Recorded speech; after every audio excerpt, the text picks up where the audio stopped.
Hola a todos, en el vídeo de hoy vamos a explicar cómo empezar a elegir los componentes que vamos a utilizar para montar nuestro F450, nuestro primer dron profesional, así como debemos de saber qué tipo de frame vamos a utilizar, los motores y la controladora que vamos a utilizar.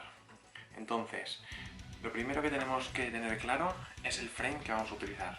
En este caso, nos hemos decidido por el F450 de DJI. Es el modelo F450 porque es con 4 brazos, es para un quadrotor, como podemos ver. En el caso de que queramos montar un hexacóptero, porque lo tenemos claro ya desde el principio, tenemos que buscar el frame del F550. Este frame tenemos que decir que no es el frame original de DJI, lo hemos comprado por AliExpress o tiendas chinas. Y los inconvenientes son que la calidad de los materiales no es la misma que la del fabricante original, pero la función y el trabajo es exactamente el mismo. Tenemos que decir que a la hora de elegir los kits para frame del F450 tenemos dos pares de colores, el negro y blanco, rojo y blanco, y un extra de azul y verde, pero bueno, esos son los más raros. Entonces, ¿por qué tienen dos colores? Las patas delanteras y las traseras. Nosotros, cuando estamos volando, tenemos que saber cuál es la orientación a la que está mirando el dron. Para ello, nosotros tendremos que configurarlo y le definiremos una orientación. Son los brazos delanteros, en este caso los blancos, y él seguirá la ruta teniendo en cuenta esa orientación que nosotros le hemos grabado. Entonces, el F450 es una X, el chasis, el frame tiene forma de X. Esto es importante porque a la hora de configurar y calibrar el dron en el Mission Planner tendremos que elegir la configuración que hemos elegido, en este caso la de X. Hay otras configuraciones como la de H y otras incluso más raros como un triángulo con 3 motores. ¿Vale? Entonces, eso es a la hora de elegir el frame. Ahora pasamos a explicar los motores, las características de los motores y los motores que yo he elegido en este caso. Vale, los motores tenemos que tener claro que van a ser los que van a mover el aparato y tenemos que elegirlos en función del peso que va a soportar, las revoluciones por voltio que van a desarrollar. Y para ello tenemos que tener claro que los 4 motores tienen que levantar como máximo un 50% del peso máximo por motor. Eso quiere decir que si los motores que vamos a elegir son de 950 gramos por motor, multiplicamos por 4 y tenemos unos 4 kilos. El dron como máximo recomendado sería de 2 kilos con todos los accesorios montados. Entonces, tenemos diferentes características de motores y tenemos que elegir la que más nos convenga. Entonces, no podemos elegir un motor que esté por encima de las 1200 revoluciones por voltio porque se convertirá en un dron demasiado agresivo, demasiado brusco a la hora de hacer los movimientos y bastante más complicado de manejar. Sin embargo, tendrá más fuerza y más impulso a la hora de hacer aceleraciones y desarrollar PIDs mucho más agresivos. Entonces, como nosotros estamos empezando a construir un dron, no queremos que sea muy agresivo, tenemos que empezar por revoluciones más bajas. Tenemos motores desde 800 revoluciones por voltio hasta 1200 para esta característica de drones.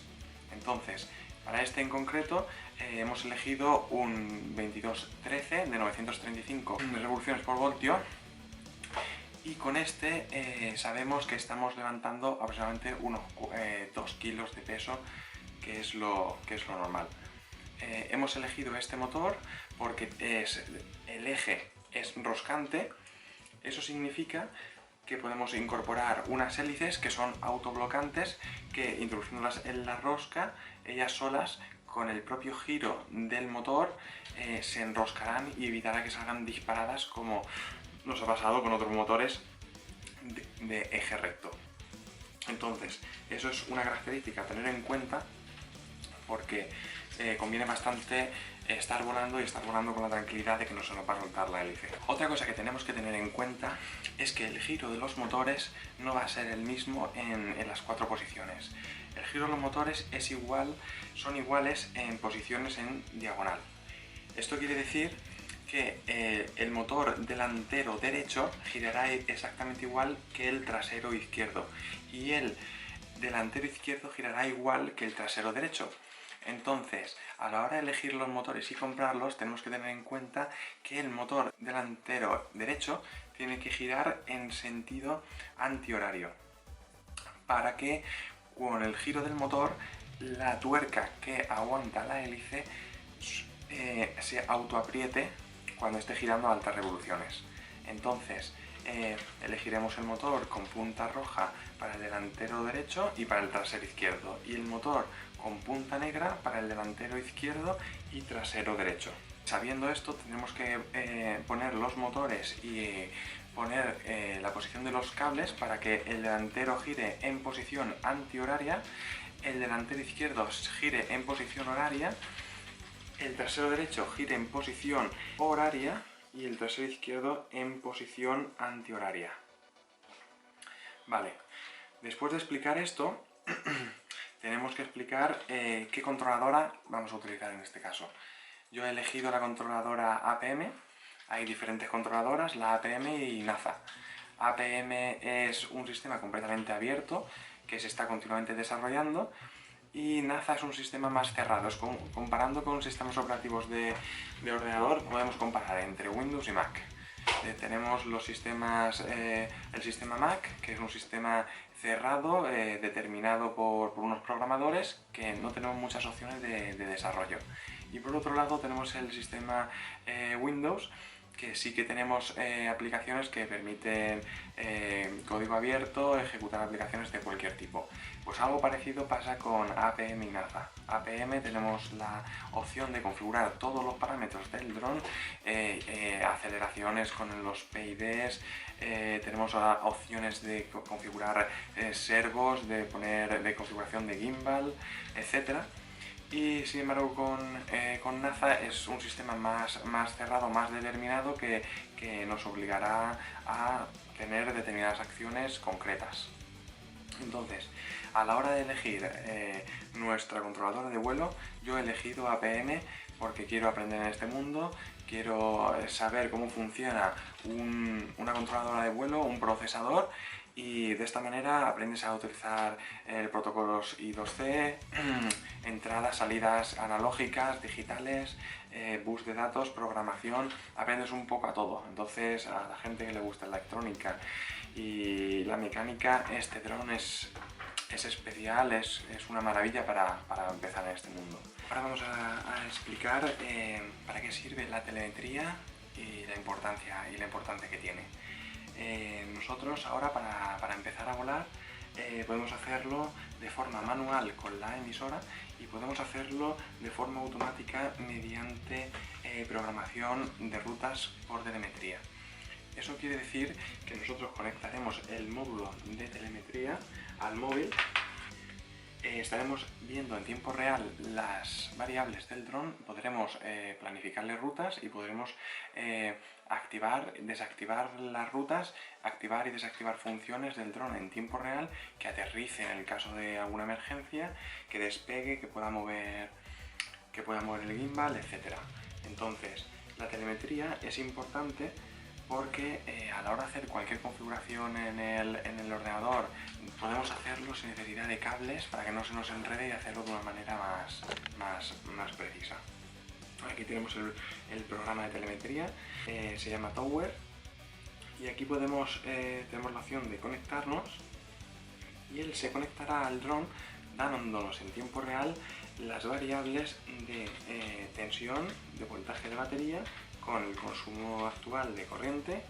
Nos dirá el modo en el que está actualmente el dron, está en modo loiter, atendido por GPS, nos dirá la cobertura de la telemetría, el punto de casa donde él ha salido y la altura a la que se encuentra en este momento.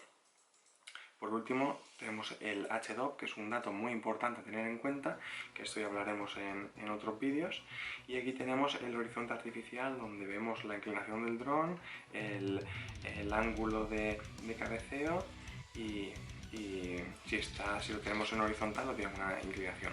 Es muy importante tener un módulo de telemetría instalado porque nos facilita mucho el estar volándolo con total tranquilidad de que va a hacer una ruta y va a volver al punto donde ha salido sin tener que preocuparnos de ponernos nerviosos con la emisora, de que la liemos acelerando, decelerando más rápido de la cuenta y perdamos el control del dron.